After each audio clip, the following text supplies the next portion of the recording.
Watu wengi sana wanakufa wakiwa na miaka 25 na wanazikwa wakiwa na miaka 75.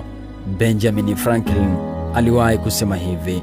Alisema hivi baada ya kuchunguza na kugundua kuwa kuna mamilioni ya watu ambao wanapoteza matumaini ya ndoto zao wakiwa vijana wadogo. Baada ya hapo wanaamua kuendesha maisha yao kwa mazoea bila kujaribu kufanya mambo makubwa kwenye maisha hadi wanazeeka na kuondoka duniani. Leo unapoianza siku yako, kumbuka kuna tofauti kubwa sana kati ya kuishi na kusukuma siku ziende. Kusukuma siku ni kuamua kuendelea na mfumo wa kawaida wa maisha kama unavyotaka bila kuwa na malengo makubwa ya maisha. Hii inatokea pale unapojikuta unaamka, unaenda ulikokuzoea kisha unarudi kulala.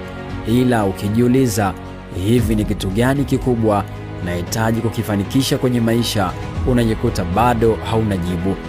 Mfumo huu ni hatari sana kwa sababu inawezekana kila mtu anakutamani unavyoishi.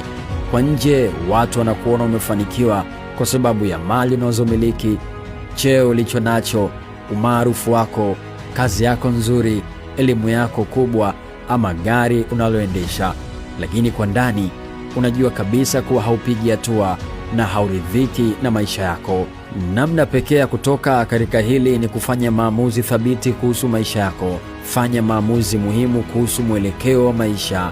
Fanya maamuzi kuhusiana na mahusiano yako, kuhusiana na kazi yako, kuhusiana na kila kitu unachokifanya hivi sasa.